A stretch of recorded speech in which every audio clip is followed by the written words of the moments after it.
Today we're working on a 4R70W out of a Mustang. We did another video where we took the transmission apart. This was done by a big name performance shop.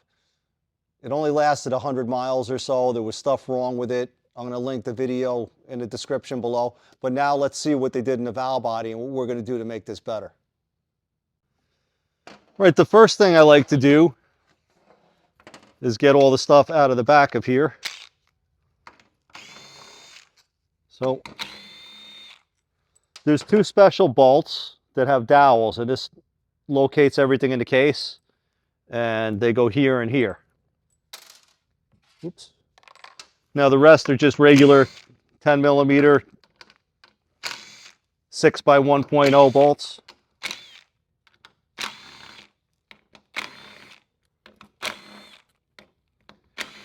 And essentially the only reason that this has to come apart is because we like to clean under there, and there's a gasket under there that's got to get changed. Now on these solenoids, your shift solenoid sits on top of your lockup solenoid. This thing is being a little stubborn.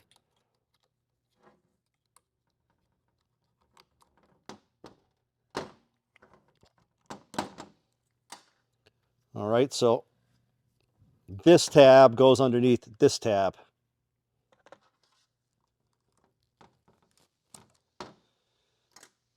Now these solenoids look new, but I'm not really sure. So I'm gonna change them. Especially the TCC solenoid is something that goes bad a lot, as does the EPC solenoid. All right, and there's been different designs.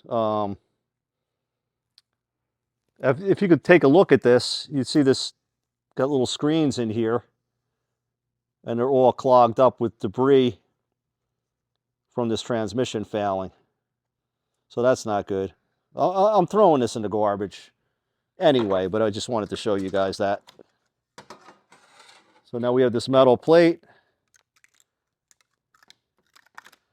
a gasket here. Another tip is always save your valve body gaskets, because a lot of transmissions have differences in the gaskets, and you want to be able to match them up. Although in a case like this, we don't know if somebody put the right gasket on in the first place. So that's something we're going to have to check into. Now we have more 10 millimeter bolts. We have these two hold down plates.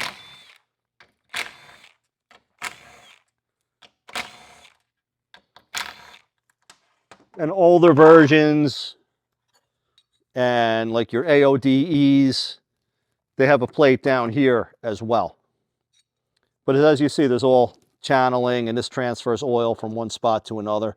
And the bolts are spaced in such a way that you can't put them on in the wrong position. Now also to note, this little sombrero here is a seat for your accumulator springs for your third accumulator. And it tends to beat up that plate. And I don't know what kit is in here. I think it's a Superior Shift Kit. You can almost see that this is kind of getting beat up there, but they put this on here, and I guess it spreads the load out a little bit.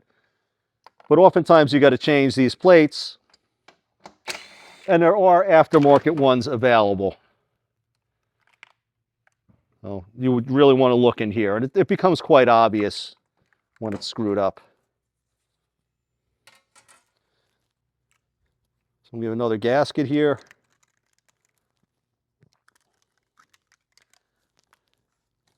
You get this off in one piece.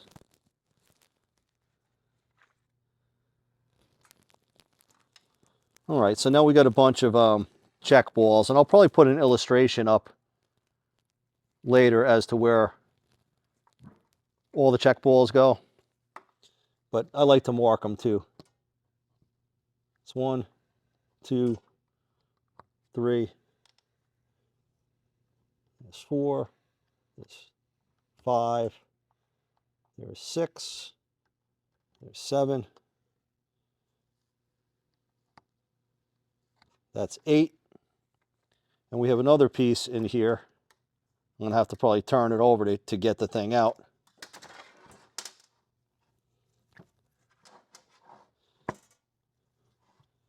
This thing really smells horrible. I wish we had a smell-o-vision. But this piece goes down in here. So there's 8 check balls. And this one check valve. So now I'm going to go in here and see if we have anything stuck. And I like to do this before I clean things up and mess with them in any way, because that way we get an indication of the condition that stuff's in, you know, as it was in the vehicle. Okay, so far we don't have anything that looks stuck. I mean, there's a lot of metal and a lot of debris in here, but I think that the valve body made it all right. But we're definitely gonna have to give this thing a good cleaning. We're gonna have to see what's in here as far as a shift kit, and we're gonna go through everything again. So now I'm gonna start taking some valves out and cleaning the thing up. I'm thinking because of the accumulator spring setup that was in here, that this is a superior shift kit, which there's nothing wrong with it, but my preference is gonna be for the Transgo kit in here. And I'm also going to show you a couple of the other things that we're going to do.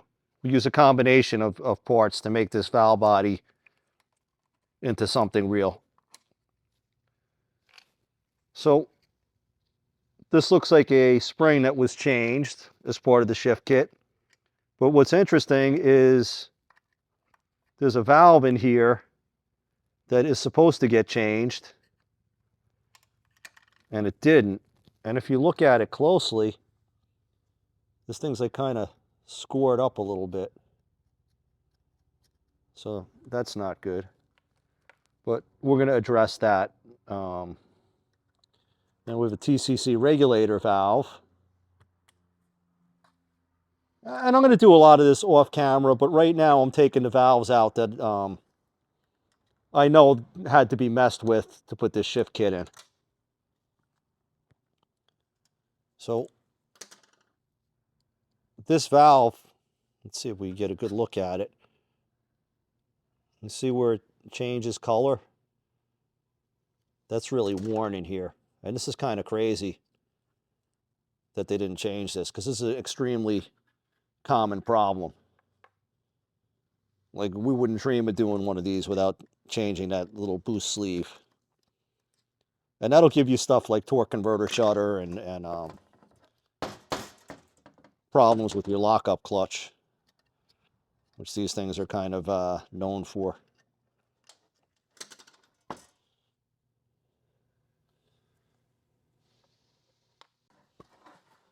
So I'm going to get the pressure regulator valve out of here.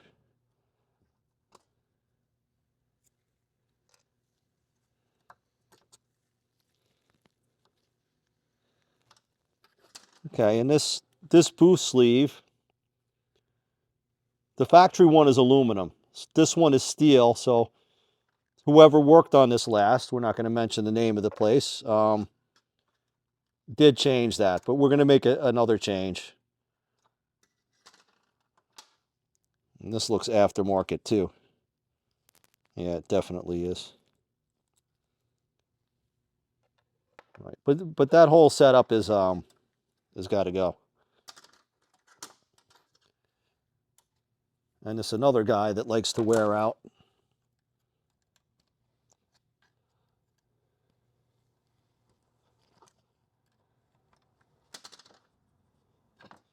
It's hard to believe how nasty this thing is after just 100 miles. Let's see if we can get this out.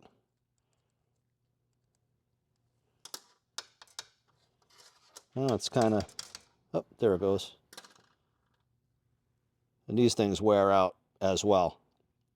And this certainly should have been changed. But before we're done here, I'm going to lay out all the parts that we put in. And I'm going to show you guys how to put them in and how to do this valve body. And this is something, there's no secrets. This is not like some of the other stuff that we work on where we design the modifications and things like that. You know, any modifications that happen on this thing are just commercially available. And you want to be a professional transmission mechanic to do this, but you don't have to do any engineering or to figure too much out. It's a common enough transmission where all this stuff is done for you. So now I'm going to wash this all up. I'll take some more valves out of it off camera, and we're going to get rid of this gasket material. We're going to flat file it, stone it, make sure everything's flat, get it perfectly clean, and then we're going to go back together with it.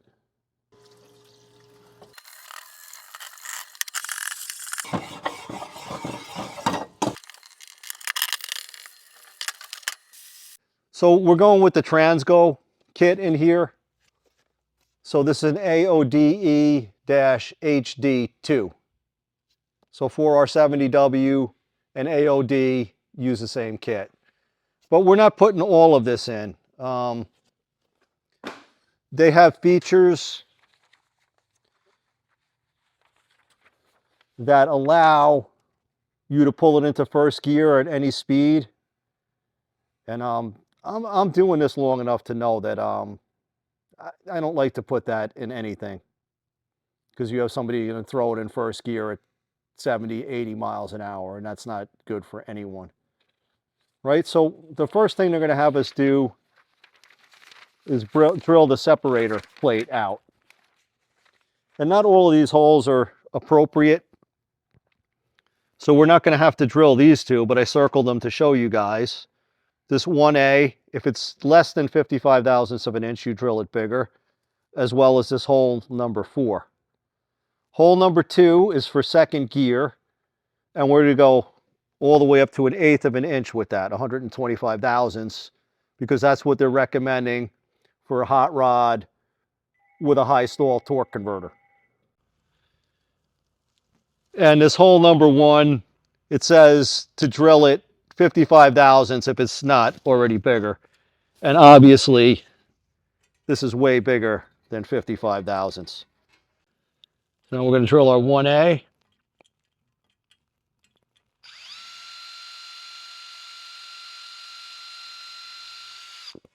And our hole number 4.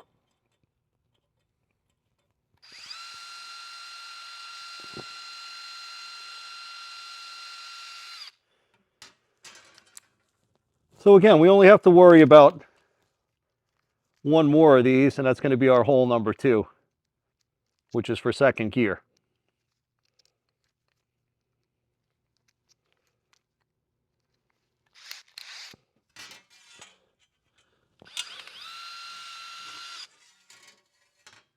And Transgo, how about giving some decent drill bits? You guys have the worst drill bits on the planet. I've been using these products for decades, and their drill bits suck. Anyway, that said, we're done with the plate. All right, so some of these changes are what we're going to have to make here. It's going to be your pressure regulator valve. This bushing that I told you wears out, we're changing. TCC regulator, again, we're changing the bushing. This we're leaving alone. This solenoid regulator valve, right? They give you an extra spring to stick on here and use it as a handle to go inside and outside this bore 50 times, which is a ludicrous waste of time because it's absolutely free. So I kind of did some of that off camera, but totally unnecessary. And then when you go back in, we're putting this spring. All right, there's a manual valve we got to change. I'm going to go through all this, but let's just pause for a second and look at what we have to do. So this is the bushing that we're getting rid of, and we have a replacement. This whole pressure regulator setup that was in this valve body, I don't have any idea what this is. Is this superior? Is this part of the superior kit? Or I don't know. This is confusing to me, but it doesn't matter. We're going to put a Sonex pressure regulator valve, which these things are great. They have annular grooves here, and that kind of keeps them from wearing out. And then we have this gem, which is another Sonex component. Now, at the factory level, this valve has this plunger come out, and it adds pressure when you're in reverse. It increases line pressure.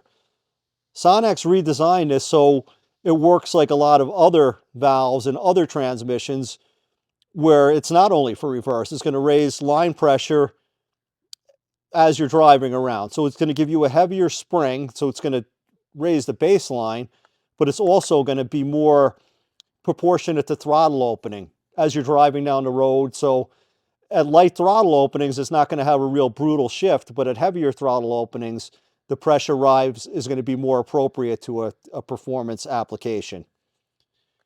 Next is this overdrive control valve. I mistakenly called it a lockup control before, but you know what I meant. So we're changing that. This goes in the garbage. We have another one here. So both of the boost valves in these units have to go. Now there's two other springs that we're going to have to change, but I didn't take them out of the valve body yet. We're going to show them.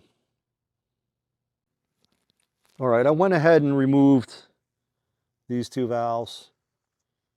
Transgo saying they want a blue spring in here and a white spring. But if you look, this white spring is obviously for a different application. Like this spring clearly doesn't go on that valve, nor would it even fit in the valve body. This one had a yellow spring in it from the other shift kit, and Transgo wants a blue one here. So we're going to change this. This we're going to leave alone.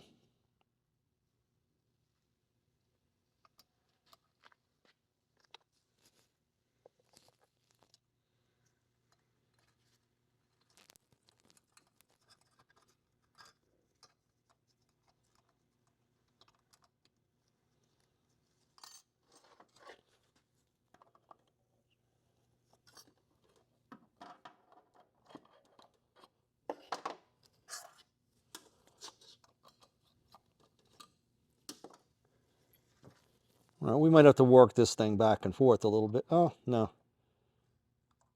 It seemed, oh, it is a little sticky.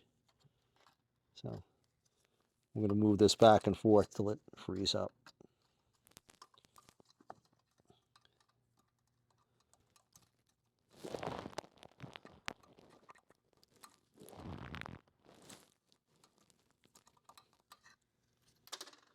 Okay. I'm going to put our spring in.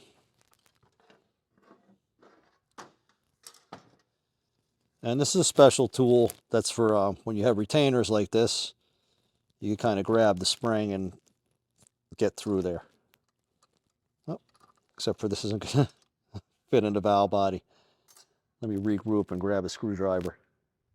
All right, so I couldn't really do this the way I wanted to, so I have this bolt that I cut the head off and I use it as a stud, but we're going to have to just move fast. I'm going to pull this out real quick and push down on this at the same time, and hopefully, yeah, that was a little faster than the spring. So that looks good. And as you can see, it's nice and free. So in front of that is the next valve. This is the one that we didn't make any changes on.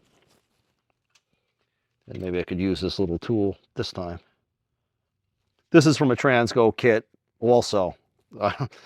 I must have this thing for 20 years plus, so I don't even know what it's out of, but it's a pretty damn handy tool when it fits. Okay, so this lineup is done. Now we're going to move on to some of the other valves. I don't know if you're going to be able to see this, but this is a little scored up down in this land. So I'm going to try and clean that up a little bit. So we have these nice brushes. So I'm going to get in here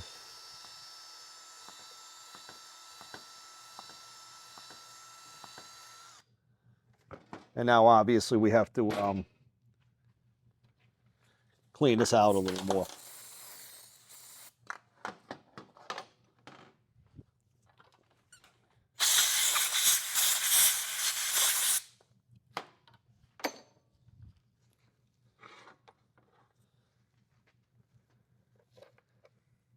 So we're going to put our new pressure regulator valve.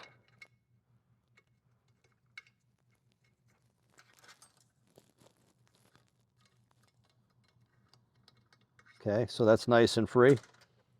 So now we're going to put the spring. The spring comes with the Sonex piece. I guess they're calibrated to work together.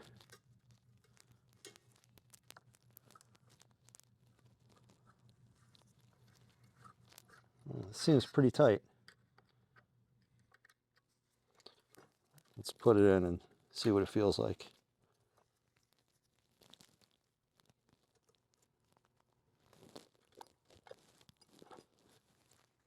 Okay, so it protrudes out of the end a little bit. Yeah, that kind of looks like it works nice. So next is our lockup valve.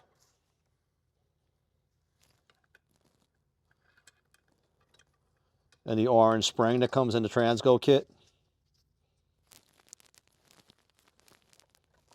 And then we have this boost valve.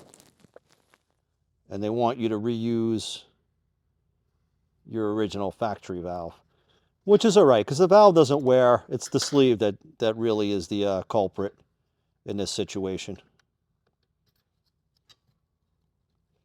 So it's a horseshoe type of clip, and that just drops in.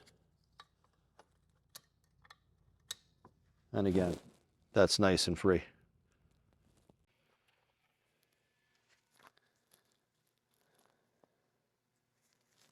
Now this is the solenoid regulator valve that I showed you guys before. You're supposed to stroke in and out 50 times. And this is the orange spring that they give you for it.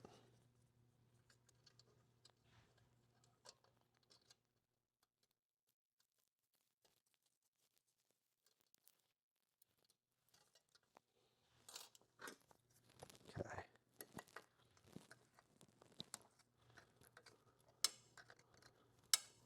Okay, so that's nice and free.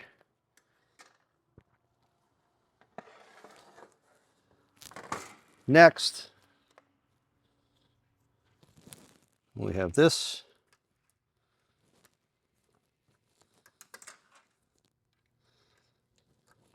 Okay, we're putting that valve in, reusing the original spring, and we're using this new bushing along with the old inner valve that sits in there. See if this thing's going to fight us.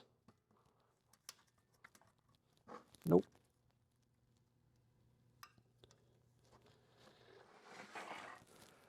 All right, so other than that, they want us to change the manual valve. And these are a little different. And I'm kind of apprehensive here. The manual valve might be part of this whole shift command setup that they have in here. But it doesn't necessarily say that in the instructions. So I'm going to change this valve and hopefully it works out. But I'm going to save this one too in case it doesn't. So on here, you can even get it in.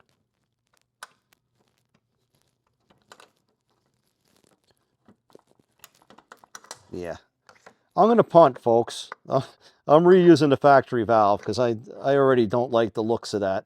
And this thing's going to get a clip that goes in this area. And this isn't something I normally take out or normally have to mess with. And this clip is just so it doesn't fall out on the bench or the assembly line or whatever they were thinking. All right, so I've turned this over and we're going to start putting this back together. Right, so first we have our gasket, and there's early and late. The early one is super thick, and something to note on those, if you have the really thick one, what I used to do, maybe this is overkill, but there was 2 steps I would take. Once I bolted this thing to the transmission, I'd torque everything down, then I'd let it sit a couple hours and torque it again. And you'd find that you'd get, you know, more rotation on each bolt. And at one point in my life, when these things were first coming out, because we'd have weird problems with them, like line pressure spikes, etc., I'd actually take the thing on a road test, let it cool down, drop the pan, and I'd tighten them again on every job. So it added a lot of extra labor. So what I'm doing here is I'm putting these special bolts in these 2 holes, because when we turn this over, this is what's going to line everything up. So also what we did here is we matched up the gaskets on the main separator plate. Right, 2 sets come in the Transgo kit, and if you get a rebuild kit, it's going to come with 2 sets of gaskets. And you're going to have to pick the ones that match your old ones. So when you hold these things up with the gasket on it, you could see that the separator plate has got holes that are covered.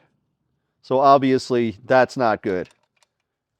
So I guess what I'm trying to say is pick the right gasket for what you're doing. All right, so all these bolts, we're going to probably go over them a couple times. Right, I'm going to put them on now. I'm going to torque them, and then certainly we're going to torque them again when we install this thing.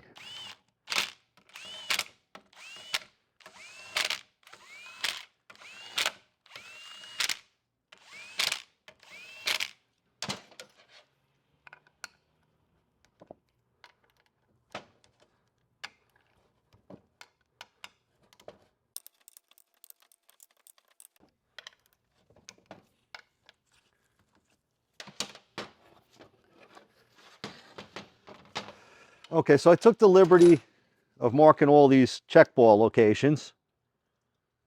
And this one here gets a check ball from the factory level, but the kit suggests that for the Firmus 2.3 shift, or if it's high performance and has a high stall torque converter, not to put this in. And if you guys don't know this already, whenever you put a high stall torque converter into something, you're going to have a little bit less shift feel. It kind of absorbs some of it. The shift is still happening the way it happens inside the transmission, of course, but it's just less perceptible to the driver because you have that extra cushion of the more stall speed. So the first thing, we have a little screen that goes in here. And as in most screens that I encounter, they usually don't catch anything. Even if you have a transmission that's a total metal bomb, you're usually not going to have any debris in the screens. Now we're going to put the drain back valve in. And how many check balls are we going to put in, Ken? 7?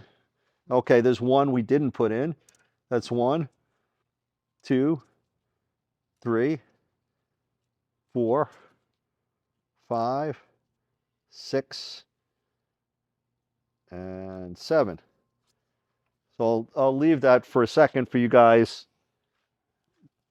to take a look at.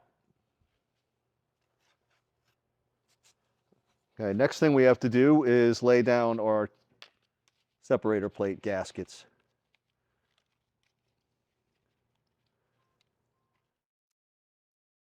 And as you see, these little bolts locate everything for us. And this is going right into a car. So I didn't really lube up the valve body too much. It's going to be just fine.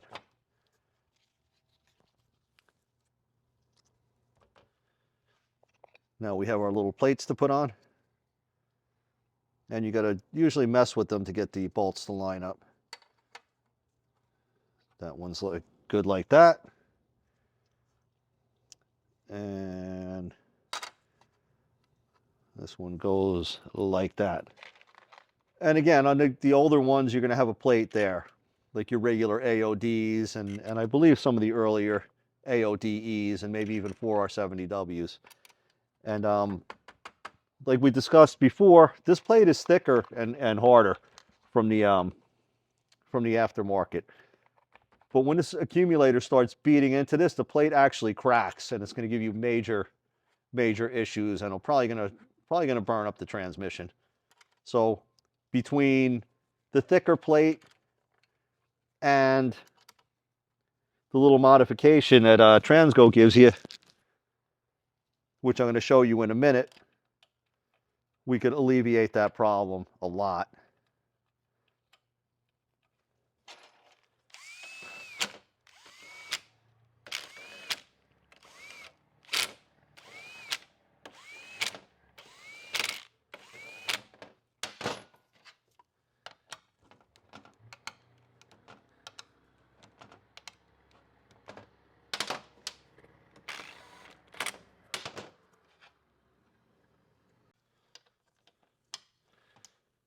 Sorry, we had to pause for a second because it was lawnmowers or something like that running outside. All right, so another couple things to touch on. I could reach in front of the camera here. With these gaskets, I kind of put a little grease to hold them in place because obviously we're going to have to defy gravity when we turn this valve body up and over to put it down on the transmission. And I'm going to try and put the transmission together in another video if we have time. All right, let's talk about this third accumulator piston. When we took it apart, it had an inner spring in it. This kit doesn't give you an inner spring. Of course, I could put it in for a firmer third, but there's other stuff that we did here that are going to give us a firmer third. We kind of went over this, but let's show the difference here. We have this, I call it a sombrero because that's what it looks like. It lives in the transmission like this. Maybe you could get down here and this thing presses against this and it moves around. And that's what beats up the plate. So when we took it apart, it had this little cap on here, which spreads out the load out better. And it probably puts a hair more tension on the spring. And I don't know where that's from. But with the Transgo kit, they give you an even bigger piece. And this is fairly nice. This fits in here, doesn't move around. And as everything exists in the transmission, it's going to look like that. Now, on the 1-2 accumulator, this is the setup that we're given. Transgo gives us 2 orange springs that go into the transmission case first. Then on top, there's these 2 purple springs and a little spacer that goes in here. And then that cap goes on top. And I'm just showing you this stuff because it's part of the shift kit, and these are differences from the factory installation. All right, so now I'm going to turn this back over, and we're just going to finish this up. A little grease here on our new solenoids. And we're going to put in our TCC solenoid and our shift solenoids. And there's one 10mm bolt that holds them down. And you probably don't need to torque this. And while I'm here, I'm going to go over these again, and let's see if we get any more. No, they're not moving yet. But this is not going to get set onto the trans for a day or two, so we're going to, obviously, when we put all our other valve body bolts in and torque them down, we're going to go over these again. I'm a little OCD with them, but I've had problems in the past. But Ford made an update at a certain point, and they moved to a thinner gasket in here. So it's way less likely to loosen up because there's, you know, less compression altogether. So this is what we have. Please like, share, subscribe, and hit the notification bell.